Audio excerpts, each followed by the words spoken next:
Tonight, a former Missouri City police officer is facing manslaughter charges after crashing his patrol car, killing a mother and son.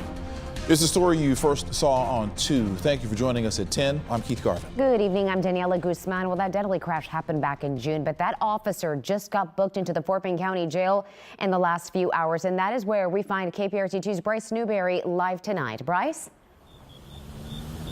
Daniela and Keith, this ex-police officer being held here in the Fort Bend County Jail on an $800,000 bond tonight, facing 2 counts of manslaughter and 1 count of aggravated assault with a deadly weapon. All 3 of those felony charges connected to a crash that happened back on June 20th along Cartwright Road in Missouri City. Someone called 911 to report that they were being robbed at an ATM. Officer Blademir Viveros responded to the call. He slammed into a Toyota Corolla on the way, killing 53-year-old Angela Stewart and her 16-year-old son Mason on his birthday. Investigators found Officer Viveros was speeding and didn't have his emergency lights turned on.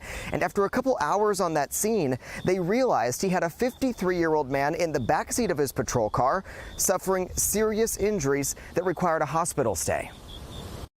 When I didn't come home from the store, I had my son's Jeep tracker on my phone. So I tracked him over here. So I drove around and came up here, and then when I saw my car, I told the officers, that's my car, that's my family. And he told me they were gone. My mother will never see me walk across the stage. After working so hard to get my freaking doctorate, she will never see me.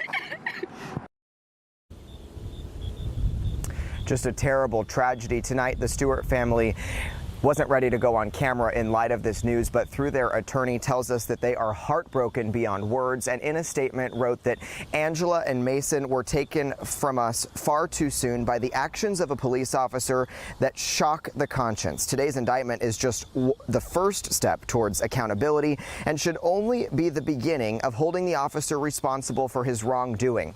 After this happened, the Missouri City Police Department chief said that Officer Viveros should not have been responding to that robbery call with someone else in his back seat. That officer got relieved of duty about a week after this crash happened. Keith and Daniela.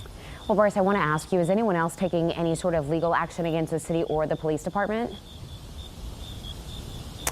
Yeah, Daniela, tonight the city of Missouri City is facing 2 separate lawsuits in this crash. One of them, of course, from the Stewart family, but another from that man who was found in the back seat. His attorneys argue that he has permanent and paralyzing injuries, all because of that deadly crash. We're live in Fort Bend County tonight. I'm Bryce Newberry, KPRC 2 News. All right, Bryce, thank you.